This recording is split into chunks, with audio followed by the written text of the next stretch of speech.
Kapitulo 1. At nangyari ng mga kaarawan ng humatol ang mga hukom na nagkagutom sa lupain, at isang lalaking taga Bethlehem, Huda, ay yumaong nakipamayan sa lupain ng Moab, siya at ang kanyang asawa, at ang kanyang 2 anak na lalaki. At ang pangalan ng lalaki ay Elimelech, at ang pangalan ng kanyang asawa ay Noemi, at ang pangalan ng kanyang 2 anak ay Mahalon at Chelion, mga Efrateo na taga Bethlehem, Huda, at sila'y naparoon sa lupain ng Moab at nanirahan doon. At si Elimelech na asawa ni Noemi ay namatay, at siya'y naiwan at ang kanyang 2 anak. At sila'y nagsipag-asawa sa mga babae sa Moab, ang pangalan ng isa'y Orpa at ang pangalan ng isa'y Ruth, at sila'y tumahan doon na may 10 taon. At namatay kapwa si Mahalon at si Chelion, at ang babae ay naiwan ng kanyang 2 anak at ng kanyang asawa. Nang magkagayoy bumangon siya nakasama ng kanyang 2 manugang upang siya'y bumalik mula sa lupain ng Moab, sapagkat kanyang nabalitaan sa lupain ng Moab kung paanong dinalaw ng Panginoon ang kanyang bayan sa pagbibigay sa kanila ng tinapay. At siya'y umalis sa dakong kanyang kinaroroonan, at ang kanyang 2 manugang nakasama niya, at sila yumaon upang bumalik sa lupain ng Huda. At sinabi ni Noemi sa kanyang 2 manugang, "Kayo'y yumaon na bumalik ang bawat isa sa inyo sa bahay ng kanyang ina. Gawan nawa kayo ng magaling ng Panginoon na gaya ng inyong ginawa sa mga namatay at sa akin. Ipagkaloob nawa ng Panginoon na kayo'y makasumpong ng kapahingahan, bawat isa sa inyo sa bahay ng kanyang asawa." Nang magkagayoy, kaniyang hinagkan sila, at inilakas nila ang kanilang tinig at nagsiiyak. At sinabi nila sa kanya, "Hindi, kundi kami ibabalik na kasama mo sa iyong bayan." At sinabi ni Noemi, "Kayo'y magsibalik, mga anak ko. Bakit kayo yayaong kasama ko? May mga anak pa ba ako sa aking tiyan na magiging inyong mga asawa? Kayo'y magsibalik, mga anak ko. Magpatuloy kayo ng inyong lakad, sapagkat ako'y totoong matanda na upang magkaroon pa ng asawa. Kung aking sabihin, ako'y may pag-asa, kung ako'y magkakaasawa man ngayong gabi, at ako'y magkakaanak man. Maghihintay kaya kayo hanggang sa sila'y lumaki? Magbabawa kaya kayo na magkaasawa? Huwag, mga anak ko, sapagkat daramdamin kong mainam dahil sa inyo, sapagkat ang kamay ng Panginoon ay nanaw laban sa akin." At inilakas nila ang kanilang tinig, at nagsiiyak uli. At hinagka ni Orpa ang kanyang biyanan, ngunit si Ruth ay yumakap sa kanya. At sinabi niya, "Narito, ang iyong hipag ay bumalik na sa kanyang bayan at sa kanyang Diyos. Bumalik kang sumunod sa iyong hipag." At sinabi ni Ruth, "Huwag mong ipamanhik na kita'y iwan at bumalik na humiwalay sa iyo, sapagkat kung saan ka pumaroon ay paroroon ako, at kung saan ka tumigil ay titigil ako. Ang iyong bayan ay magiging aking bayan, at ang iyong Diyos ay aking Diyos. Kung saan ka mamatay ay mamamatay ako, at doon ako ililibing. Hatulan ako ng Panginoon, at lalo na, maliban ang kamatayan ang maghiwalay sa iyo at sa akin." At nang makita ni Noemi na mapilit ng pagsama sa kanya, ay tumigil ng pagsasalita sa kanya. Sa gayoy yumaon silang 2 hanggang sa sila'y dumating sa Bethlehem. At nangyari, nang sila'y dumating sa Bethlehem, na ang buong bayan ay napataka sa kanila, at sinabi ng mga babae, "Ito ba'y si Noemi?" At sinabi niya sa kanila, "Huwag na ninyo akong tawaging Noemi, tawagin ninyo akong Mara, sapagkat ginawan ako ng kapait-paitan ng makapangyarihan sa lahat. Ako'y umalis na puno, at ako'y iniuwi ng Panginoon na walang dala. Bakit ninyo ako tinatawag na Noemi? Yamang ang Panginoon ay nagpatotoo laban sa akin, at dinalamhati ako ng makapangyarihan sa lahat." Sa gayoy nagsibalik si Noemi at si Ruth na Moabita, na kanyang manugang na kasama niya. na nagsibalik mula sa lupain ng Moab, at sila'y nagsidating sa Bethlehem sa pasimula ng pag-aani ng sebada. Kapitulo 2. At si Noemi ay may kamag-anak ng kanyang asawa, isang mayamang makapangyarihan sa angkan ni Elimelech, at ang pangalan niya'y Boaz. At sinabi ni Ruth na Moabita kay Noemi, "Paparoonin mo ako ngayon sa bukid, at mamulot ng mga uhay sa likuran niyaong aking kasumpungan ng biyaya sa paningin." At sinabi niya sa kanya, "Yumaon ka, anak ko." At siya yumaon at naparoon, at namulot sa bukid sa likuran ng mga mang-aani. At nagkataong dumating sa bahagi ng lupa na nauukol kay Boaz na sa angkan ni Elimelech. At narito, si Boaz ay nanggaling sa Bethlehem at nagsabi sa mga mang-aani, "Ang Panginooy sumainyo nawa." At sila'y sumagot sa kanya, "Pagpalain ka nawa ng Panginoon." Nang magkagayoy, sinabi ni Boaz sa kanyang lingkod na kanyang katiwala sa mga mang-aani, "Sinong babae ito?" At ang lingkod na katiwala sa mga mang-aani ay sumagot at nagsabi, "Siya'y babaeng Moabita na bumalik na kasama ni Noemi na mula sa lupain ng Moab." At kanyang sinabi, "Isinasamo ko sa iyong pamulutin mo ako at papagtipunin sa likuran ng mga mang-aani sa gitna ng mga bigkis." Sa gayoy naparoon siya at nagpatuloy sa makatwid bagay mula sa umaga hanggang ngayon, liban sa siya'y nagpahingang sandali sa bahay. Nang magkagayoy, sinabi ni Boaz kay Ruth, "Di mo ba naririnig, anak ko? Huwag kang mamulot sa ibang bukid o lumagpas man dito, kundi manahan ka ritong malapit sa piling ng aking mga alilang babae. Itanaw mo ang iyong mga mata sa bukid na kanilang inaanihan at sumunod ka sa kanila. Di ba ibinilin ko sa mga bataan na huwag kanilang gagalawin? At pagka ikaw ay nauuhaw, pumaroon ka sa mga banga at uminom ka sa inigib ng mga bataan." Nang magkagayoy, nagpatira pa siya at yumukod sa lupa at nagsabi sa kanya, "Bakit ako nakasumpong ng biyaya sa iyong paningin? Nanilingap mo ako, dangang ako'y taga-ibang lupa." At si Boaz ay sumagot at nagsabi sa kanya, "Ipinatalastas sa akin ang buong iyong ginawa sa iyong biyanan mula sa pagkamatay ng iyong asawa, at kung paanong iyong iniwan ang iyong ama at iyong ina, at ang lupang pinanganakan sa iyo, at ikaw ay naparito sa bayan na hindi mo nakilala ng una. Gantihin nawa ng Panginoon ang iyong gawa, at bigyan ka nawa ng lubos na gantimpala ng Panginoon, ng Diyos ng Israel, sa ilalim ng mga pakpak niyaong iyong kakanlungan." Nang magkagayoy, kanyang sinabi, "Makasumpong nawa ako ng biyaya sa iyong paningin, Panginoon ko, sapagkat ako'y iyong inaliw, at sapagkat may kagandahang loob na pinagsalitaan mo ang iyong lingkod, bagaman ako'y hindi gaya ng isa sa iyong mga alila." At sa pagkain ay sinabi ni Boaz sa kanya, "Parito ka at kumain ka ng tinapay, at basain mo ang iyong subo sa suka."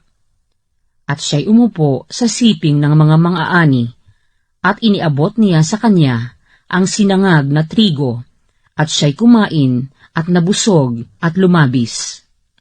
At nang siya'y tumindig upang mamulot, ay iniutos ni Boaz sa kanyang mga bataan na sinasabi, "Pamulutin ninyo siya hanggang sa gitna ng mga bigkis, at huwag ninyo siyang hiyain. At ihugot din ninyo siya ng ilan sa mga bigkis, at iwan ninyo, at pamulutin niya, at huwag ninyong hiyain siya."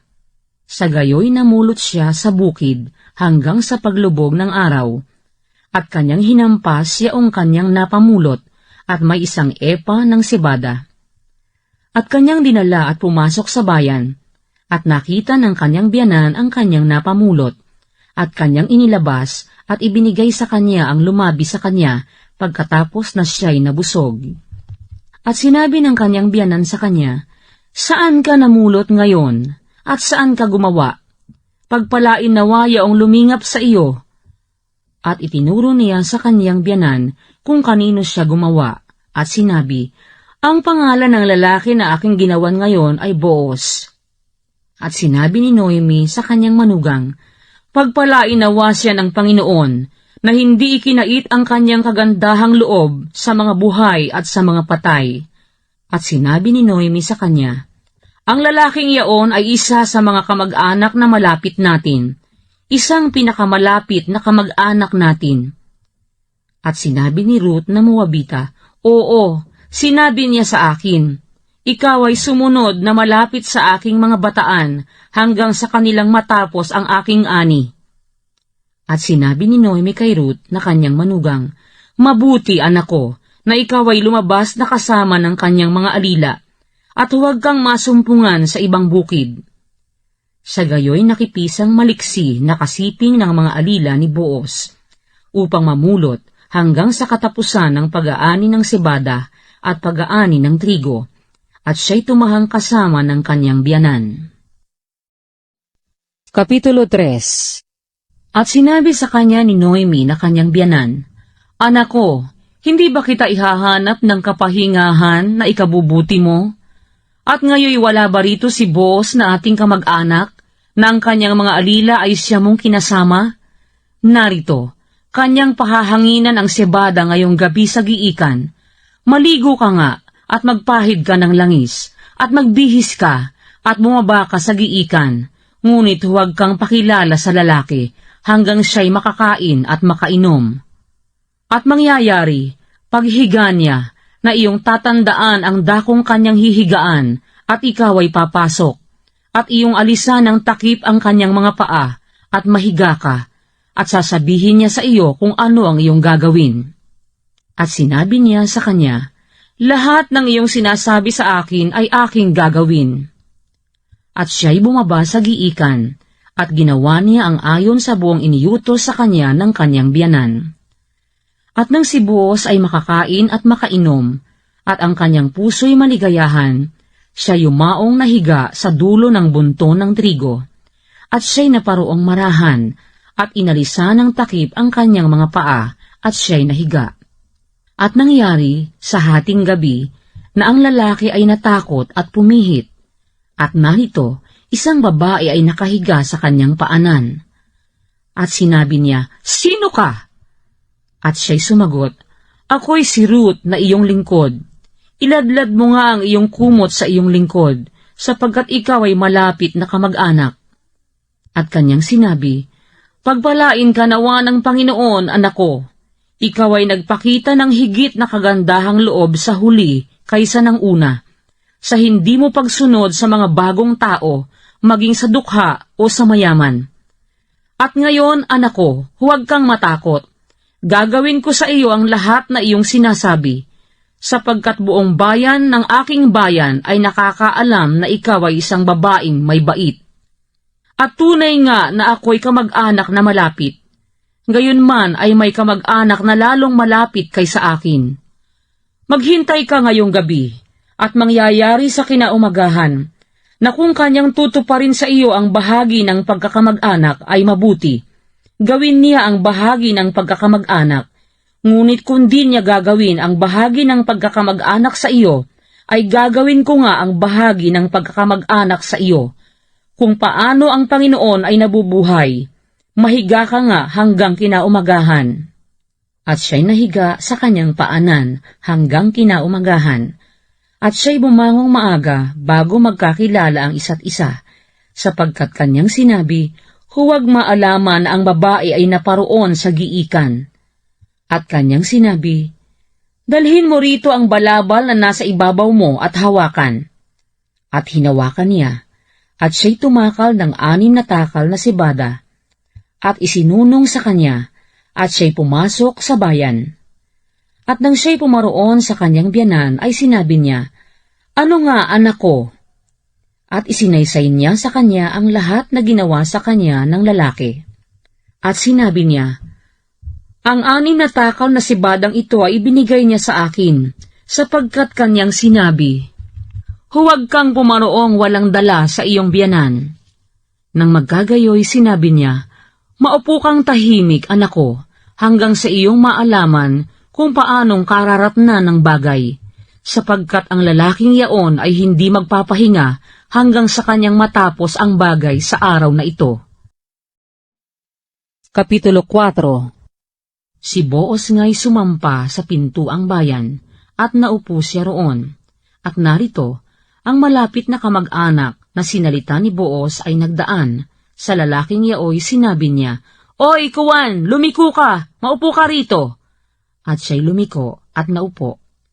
At siya'y kumuha ng 10 lalaki sa mga matanda sa bayan, at sinabi, "Maupo kayo rito." At sila'y naupo. At sinabi niya sa malapit na kamag-anak, "Ipinagbibili ni Noemi na bumalik na galing sa lupain ng Moab ang bahagi ng lupa na naging sa ating kapatid na kay Elimelech. At aking inisip na ipahayag sa iyo na sabihin, bilhin mo sa harap nilang nakaupo rito, at sa harap ng mga matanda ng aking bayan. Kung iyong tutubusin ay tubusin mo, ngunit kung hindi mo tutubusin ay saysayin mo nga, upang matalastas ko, sapagkat wala nang tutubos na iba pa liban sa iyo, at ako ang sumusunod sa iyo." At sinabi niya, "Aking tutubusin." Nang magkagayoy, sinabi ni Boaz, "Anumang araw na iyong bilhin ang parang sa kamay ni Noemi, ay marapat na iyong bilhin din ang kay Ruth na Moabita, na asawa ng namatay, upang ibangon ang pangalan ng namatay sa kanyang mana." At sinabi ng malapit na kamag-anak, "Hindi ko matutubo sa ganang akin, baka masira ang aking sariling mana. Iyon na ang aking matwid ng pagtubos, sapagkat hindi ko matutubos." Ito nga ang kaugalian ng unang panahon sa Israel, tungkol sa pagtubos at tungkol sa pagpapalit, upang patutuhanan ang lahat ng mga bagay. Hinuhubad ng isa ang kanyang pangyapak, at ibinibigay sa kanyang kapwa, at ito ang paraan ng pagpapatutuo sa Israel. Sa gayoy sinabi ng malapit na kamag-anak kay Boaz, "Bilhin mo sa ganang iyo." At hinubad niya ang kanyang pangyapak. At sinabi ni Boaz sa mga matanda at sa buong bayan, "Kayo'y mga saksi sa araw na ito na aking binili ang lahat ng kay Elimelech at lahat na kay Chelion at kay Mahalon sa kamay ni Noemi. Bukod dito ay si Ruth na Moabita na asawa ni Mahalon ay aking binili na maging aking asawa, upang ibangon ang pangalan ng namatay sa kanyang mana, upang ang pangalan ng namatay ay huwag mahiwalay sa gitna ng kanyang mga kapatid, at sa pintuang bayan ng kanyang dako. Kayo'y mga saksi sa araw na ito." At ang buong bayan na nasa pintuang bayan, at ang mga matanda ay nagsabi, "Kami ay mga saksi. Gawin ng Panginoon ang babae na pumapasok sa iyong bahay, na gaya ni Raquel at gaya ni Leah, na silang dalawa ang nagtatag ng sangbahayan ni Israel, at maging makapangyarihan ka sa Efrata, at maging bantog sa Bethlehem. At ang iyong sangbahayan ay maging gaya ng sangbahayan ni Pares, na ipinanganak ni Tamar kay Huda, sa binhi na ibibigay ng Panginoon sa iyo sa batang babaeng ito." Sa gayoy kinuha ni Boaz si Ruth, at siya'y naging kanyang asawa, at siya'y sumiping sa kanya, at pinapaglihi ng Panginoon, at siya'y nanganak ng isang lalaki. At sinabi ng mga babae kay Noemi, "Pagpalain ka nawa ng Panginoon, na hindi ka binayaan sa araw na ito, na mawala ng isang malapit na kamag-anak, at maging bantog nawa ang kanyang pangalan sa Israel. At siya'y magiging sa iyo ay isang tagapagsauli ng buhay, at tagapagkandili sa iyong katandaan, sapagkat ang inyong manugang na nagmamahal sa iyo ay nagkaanak sa kanya, at siya'y mahigit pa sa iyo kaysa 7 anak." At kinuha ni Noemi ang bata, at inihilig sa kanyang kandungan, at siya'y naging yaya. At nilagyan ng pangalan ng mga babaeng kanyang kapitbahay na sinasabi, "May isang lalaki na ipinanganak kay Noemi." At tinawag nila ang pangalan niya na Obed. Siya ang ama ni Isai, na ama ni David. Ito nga ang mga lahi ni Pares. Naging anak ni Pares si Hezron, at naging anak ni Hezron si Ram, at naging anak ni Ram si Aminadab, at naging anak ni Aminadab si Nahason, at naging anak ni Nahason si Salmon, at naging anak ni Salmon si Boaz, at naging anak ni Boaz si Obed, at naging anak ni Obed si Isai, at naging anak ni Isai si David.